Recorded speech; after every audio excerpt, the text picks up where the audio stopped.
We're looking at shoplifting. That's an issue that we've talked about on Breakfast recently because police figures showed the crime has increased sharply, and now retailers say theft is spiralling out of control. Let's have a look at some of the figures for you. There are more than 530,000 shoplifting offences in England and Wales in the year to March. That's a 20% increase on the previous year. Shoplifting is at its highest level since records began 2 decades ago. And the percentage of those people who are charged for shoplifting offences is around 18%. Earlier this week, we spoke to the Policing Minister, Diana Johnson, who told us about an incident that she witnessed in her own constituency. I was in a hall recently in my constituency, and I was in Marks and Spencer's, and a man just came in and took a really large bunch of flowers from the flower display at the front of the shop. And I was so shocked he'd done that. I went to tell the assistant what had happened.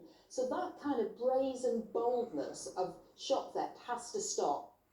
Well, Home Secretary Yvette Cooper told us the government plans to improve community safety by making town centre patrols a priority.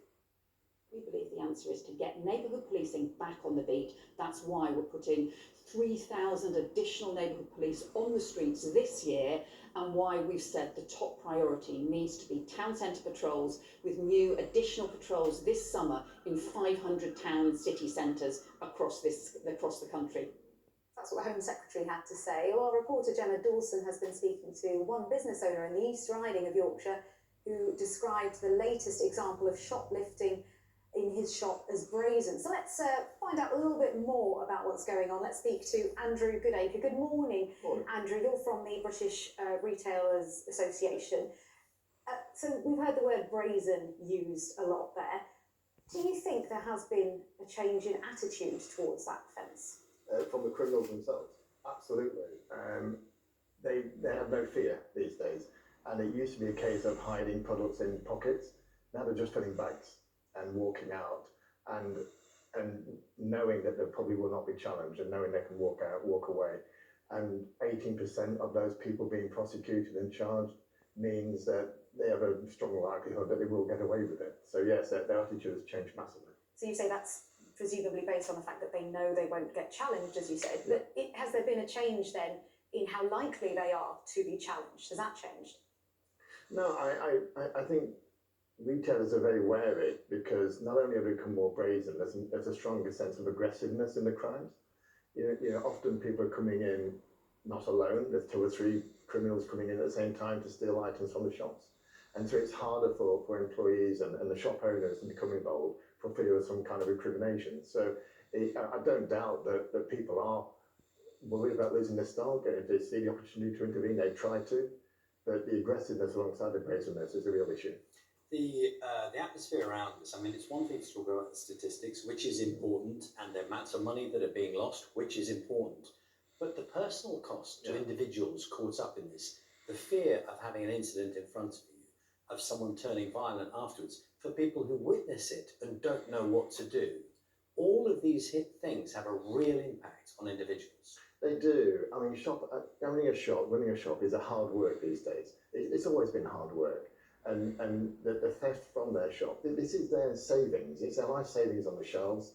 It's like us losing items from our home. And as one shop owner has said to me, it is like being mugged on a daily, weekly basis.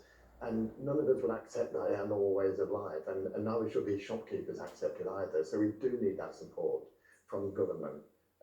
And it's pleasing to hear the Prime Minister and the Secretary of State for the Home Office making those commitments. But don't underestimate the scale of the problem. It is massive. Your members will know, and I say members, these are people who run shops, they will know, they have heard Home Secretary say exactly that before, over probably decades, literally. I mean, do you sense anything different this time round? I mean, where do you see the commitment? The words might be there, we need to do something, it'll improve. What do you see tangibly different? So say a shopkeeper now, today, has an incident, do you think the police will respond? Will they come round? Do they even bother? What's the evidence you're hearing from your members? Well, on the positive side, we are members of a retail crime forum that set up a couple of years ago. That's a government initiative, Home Office initiative, involving key stakeholders from the retail sector. And we know that response rates from police has been a greater commitment and a greater number of response is made. It is easier now for businesses to report the crime and submit the CCTV as critical evidence to catch the criminals.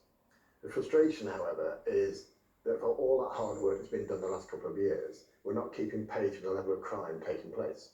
So the volume of incidents is increasing quicker than the police can manage at the moment. So retailers are sceptical, especially the smaller retailers who can't invest in security, can't invest in technology to protect themselves, and are seeing their stock disappear on a daily basis. And this is critical to their business. Many of them will struggle to survive if we do not get a grip on the situation. Andrew, as you say, times are tough for shopkeepers, but times are tough for everyone, and food inflation's been high, the cost of living crisis has hit. How much do you think this increase in shoplifting has been driven by desperation or need? Some of it is part of that. If you look at the products being sold, those essential items are being stolen, rather, that they are clearly being taken by people who feel as if they've got no other choice.